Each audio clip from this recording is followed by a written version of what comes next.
Hello and welcome to the LRG Grapevine. I'm Helen McGrath, Head of Public Affairs, and this is your quick roundup of the top news items from the LRG Bulletin and local government legal world.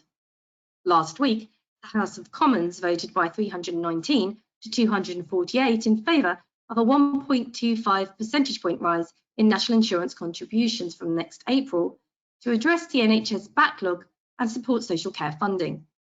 This will see an employee on 20,000 pay an additional £130 per year. The increase is intended to enable a cap on the costs of care at £86,000, although it's worth noting that figure doesn't include accommodation or food. In Wales, it is already the position that no one who is eligible for care at home is expected to pay more than £100 per week. According to a recent report by think tank Resolution, it's estimated that by next year, 40% of all public funding will be allocated to health and social care. According to the Association of Directors of Adult Social Services, in England, nearly 300,000 adults are reported to be on a social care waiting list, whilst a significant shortage of care workers are resulting in people being offered residential care against their wishes due to in-home provision being unavailable. Guidance on the local government income scheme for lost sales, fees and charges as a result of COVID-19 is now available on the government website. The government will meet 75p in the pound following a 5% deduction, provided you can meet the principles of eligible loss. It's worth noting, however, that rental income and commercial investment revenues fall outside of the compensation scheme. Law Society President Stephanie Boyce has criticised the statutory consultation process for judicial appointments, stating the process is problematic as candidates from more diverse backgrounds are less likely to be known to senior judges and therefore less likely to receive positive feedback. This follows the chair of the Judicial Appoints Commission announcing he has ordered an independent review of statutory consultation in judicial appointments following accusations that the Commission has failed to ensure judges were not selected on the basis of whether they found favour with colleagues.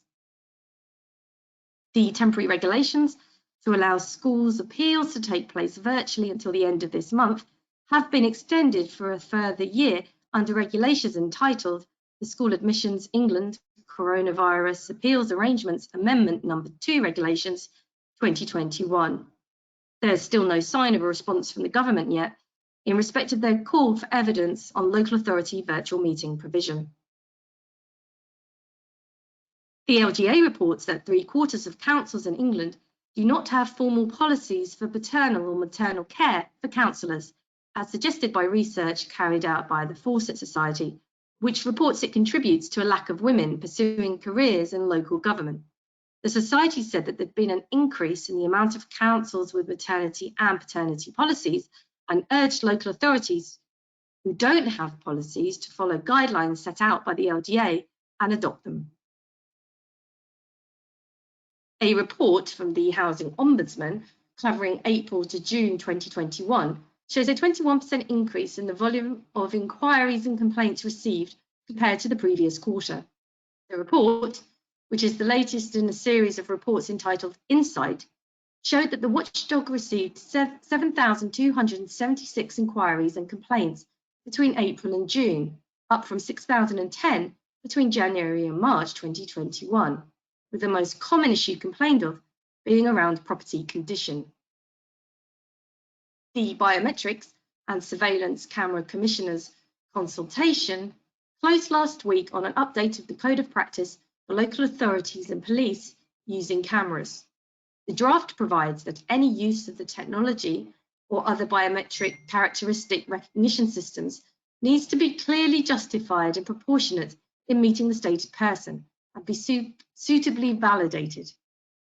It should always involve human intervention before decisions are taken that affect an individual adversely. The code was first published in 2013.